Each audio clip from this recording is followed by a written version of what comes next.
नमस्कार. नववर्षाच्या सर्वांना खूप खूप शुभेच्छा.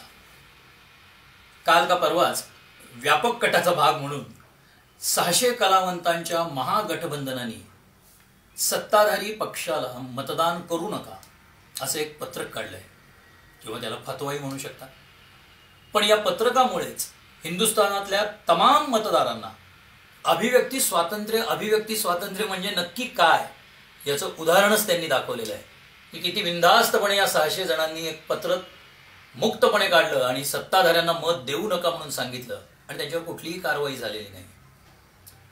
अभिव्यक्ती स्वातंत्र्याच्या गळचेपीची या 600 जणांना जर त्यांना विसर पडला असेल तर आणि समस्त मतदारांना 3च उदाहरणं सांगतो. पंतप्रधान नेहरूंच्या काळात गीतकार मजरूह सुलतानपुरी यांना नेहरूंविरोधात काही काव्य लिहिल्यामुळे गृहमंत्री मोरारजी देसाईंनी तुरुंगवास घडवलेला होता. त्यानंतर काही वर्षानंतर श्रीमती इंदिरा गांधींनी संपूर्ण देशच तुरुंग करून टाकला होता.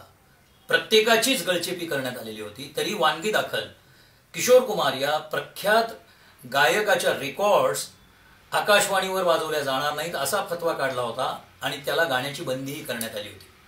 त्यानंतर काही वर्षांनंतर काँग्रेसच्याच काळामध्ये शब्दर हश्मी या कलावंताला पथनाट्य सादर करत असताना मृत्यूला सामोरं जावं लागलं होतं.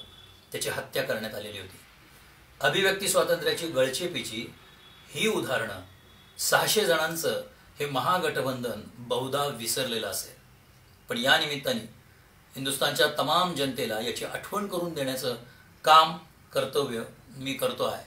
आणि अभिव्यक्ती स्वातंत्र्य काय असतं याचं उदाहरण या 600 जणांनी घालून दिलेलंच आहे.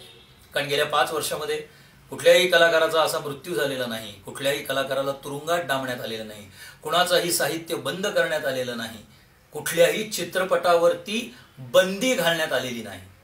इफ्फीच्या काळात ज्या 2 चित्रपटांना वगळण्यात आलेलं होतं त्यातली तांत्रिक कारणं सरकारने त्यावेळी दिलेली आहेत.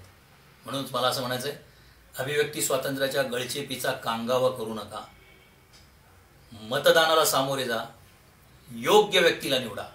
योग्य व्यक्तीची निवड ते 600 जण करू शकणारच नाहीयेत म्हणून ते नोटासारखं फॅड वापरायचं मतदारांना आव्हान करतील. सो नोटाच्या बटनावर कधीही बटन दाबू नका. योग्य व्यक्तीला मतदान करा. मतदान नक्की करा. धन्यवाद.